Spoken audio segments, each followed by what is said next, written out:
स्वस्ति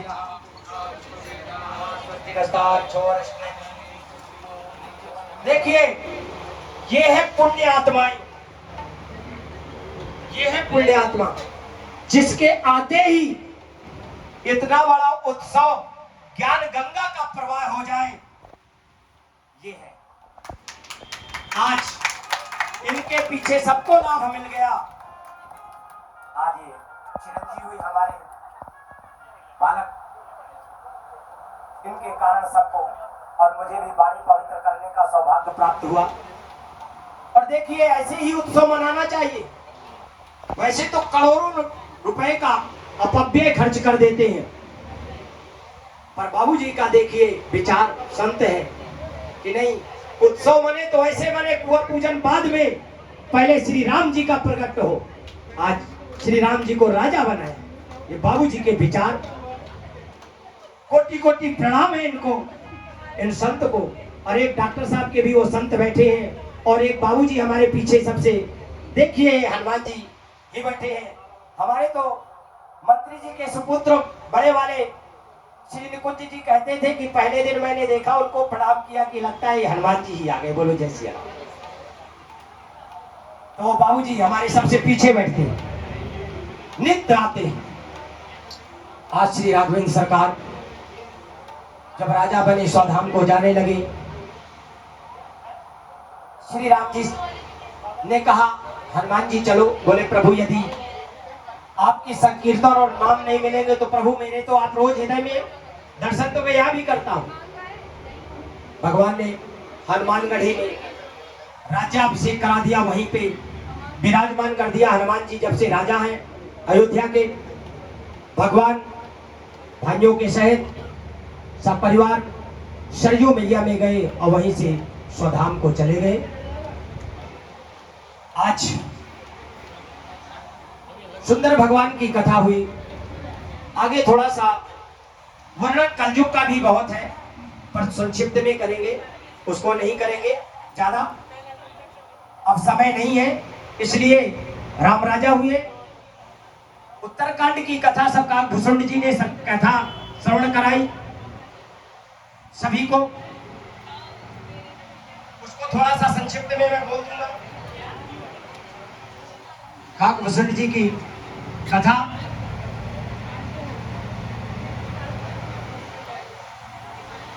पाई न कही गति पतित पावन राम भज सुठ सन्मना, कनका अजामिल व्याध गीध गजादि खल तारे घना, सत पंच चौपाई मनोहर जान जो नर उर्धर, दारुण अविद्या पंच जनित विकार श्री रघुपति हरे। सिय राम में सब जग जानी, करहु प्रणाम जोर जुग पानी, रघुकुल रीत सदा चल आई, प्राण जाए पर वचन न जाय, अस अभिमान जान जन भो जाए न जन भोरे, मैं सेवक रघुपति पति मोरे। अब प्रभु कृपा करो यही बाती, सर्वतज भजन करो दिन राती। देखिए, अब आपको बता भी दे, हो सकता है संशय न रह जाए, फिर भी संक्षिप्त में तो कर ही रहे हैं। सातों कांड की कथा है, जिन्होंने पहले दिन श्रवण नहीं की उसी की है। सिय राम में सब जग जानी, करहु प्रणाम जोर जुग पानी, ये बाल कांड की चौपाई है। गोस्वामी श्री तुलसीदास जी ने इतनी बुद्धि निर्मल हुई सबकी, जब वंदना की, प्रथम ब्रह्मणों की, फिर संतों की, खलों की, सबकी की, तो उन्होंने बाद में सबकी वंदना करते हुए कहा सिया राम मैं सब जग जानी, करहु प्रणाम जोर जुग पानी। सभी को मैं भगवान में देखता हूँ, सभी को प्रणाम वंदन किया। ये चौपाई बालकांड की है। रघुकुल रीत सदा चली आई, प्राण जाए पर वचन न जाई, ये अयोध्या कांड की है। महाराज श्री दशरथ जी ने जब कैकेयी को 2 वर दे रहे थे तो कहा था कि रघुकुल रीत सदा चली आई, प्राण जाए पर वचन न जाई। आरण्य कांड की चौपाई है। अस अभिमान जाए जन भोरे, अस अभिमान जाए जन भोरे, मैं सेवक रघुपति पति मोरे। ये श्री तुसी सुतीक्षण जी ने कहा था, श्री राम जी ने जब कहा कि भक्त बर मांग भक्त बर मांग, तो कहा महाराज यदि देना ही है तो मुझे अहंकार से भर दो। और वो अहंकार क्या कहा कि इतना बड़ा मुझे अहंकार हो जाए कि मैं श्री राम जी का सेवक हूं और मेरे जो है प्रभु श्री राम है। ये मांगा श्री सुतीक्षण जी ने। धन्य है सुतीक्षण जी। ये आरण्य कांड की चौपाई है। अब प्रभु कृपा करो यही भांति सब तज भजन करम दिन राति। ये किष्किंधा कांड की चौपाई है। भोलेनाथ ने कहा था, पार्वती जी से कह रहे हैं, काकभूषुंड जी से और नारद जी से। नारद जी आकर के पूछने आए थे। उनके मन में संताप था कि प्रभु मेरे श्राप के कारण से अंगीकार करके ये कष्ट सहन कर रहे हैं। तो उसमें आया है, अब प्रभु कृपा करो यही भांति सब तज भजन। यही विचार सबके आ जाने चाहिए कि भगवान ऐसा कर दो कि सब का तज हो जाए, जब चौथापन आ जाए और भगवान आपकी सेवा में लग जाए। बोलो जय सिया राम। ये किष्किंधा कांड की चौपाई है। कहे हनुमंत विपत प्रभु सोई और जब तब सुगरण भजन न होई। ये विभीषण जी ने कहा था।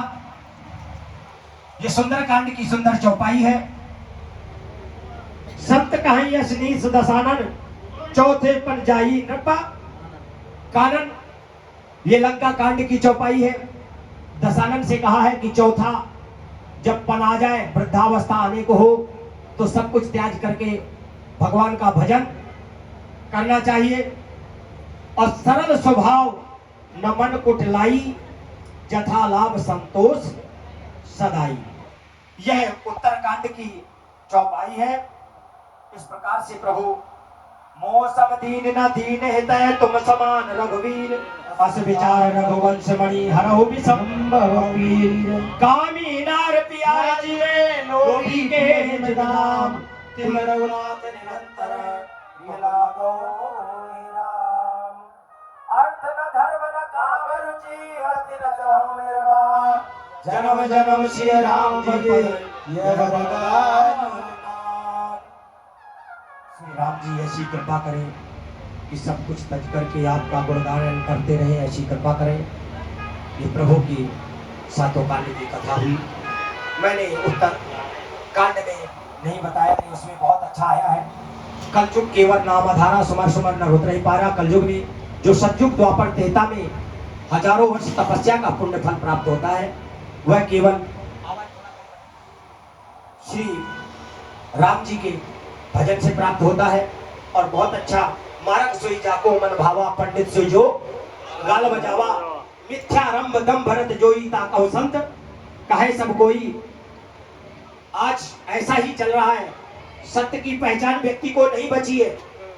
वैभवशाली को देखने, वैभवशाली आ जाए तो 2 लाख और 4 लाख की भीड़ कथा में हो जाएगी, और सत्य कथा कहने लगो तो कोई नहीं आएगा। बोलो जय श्री राम। आज ऐसा ही है। आंखों में पर्दा हो गया है। प्रभु वैभव देखते हैं, क्योंकि तुम्हें भजन देखना चाहिए, वैभव नहीं देखना चाहिए। तो आज ऐसा होगा कि मार्ग सोई जाको मन भावा पंडित सोई जो गाल बजावा। मार्ग यानी रास्ता, जिसे जो अच्छा लगेगा, चाहे सर्प पड़ा हो, चाहे शेर पड़े हो, चाहे बाघ हो, उसी से जाएगा, चाहे कष्ट आ जाए। और पंडित जो गाल बजाऊ होंगे, उनकी बात को मान लेंगे, ज्ञान को नहीं देखेंगे। मिथ्या रंभ दम भरत जोई ताकहु संत कहे सब कोई। जो उल्टा सीधा झूठ मस्करी करने वाले होंगे, उसी को संत मान ले। संत का देखना चाहिए उनका प्रभाव, भजन क्या है, उनका बेस थोड़ी देखना है। उनका तप देखिए और उनके चरणों में अनुराग कर लो संतों के, वही आपको कल्याण कर देंगे। पूज्य चरणों में विप्रों के और संतों के कोटि कोटि प्रणाम। तो ये कहा, और कहा क्या, नार मुई ग्रह संपत नासी मूल मुड़ाए मोय सन्यासी। आज या तो दरिद्री हो जाएगा, धन नहीं होगा, या घर की स्त्री को मार डालेगा, सो मूल मुड़ा करके वो सन्यासी बन के घूमेगा। बोलो जय सिया राम। गोस्वामी जी ने जो लिखा वो सत्य है। ससुरार प्यार लगी जब से रिपुरूप कुटुंब भय तब से। जैसे विवाह हो जाएगा, पत्नी को देखेगा ससुराल प्यारी होगी और परिवार तो रिपु शत्रु के समान हो जाएगा। कितनी अच्छी गोस्वामी जी ने कहा है, शत्रु हो जाएगा। वर्षा वर्षे ओस सम बहे न जावे धान, आगे ऐसा आएगा। कल 12 बार दुकाल परे अन्न दुखी बहुलोक परे। अन्न की कमी होगी। मैंने आज इसीलिए निवेदन किया कि 2 संख्या 2 बच्चों का आना चाहिए कानून देश में सबके लिए। नहीं तो आगे हम तो अन्न तो कह रहे हैं, पहले तो जल ही नहीं मिलेगा। बोलो जय श्री राम। तो इसलिए गोस्वामी जी ने पहले लिख दिया। इस प्रकार से कलयुग का विधिवत वर्णन किया।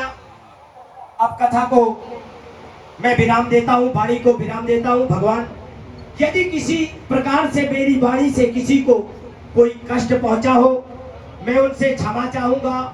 मैं आपका बालक हूं, नादान हूं, ना मैं कुछ जानता। जो प्रभु बुला दे वो वाणी को पवित्र कर रहा हूं। सभी से, सभी के चरणों में, जो देश विदेश में भी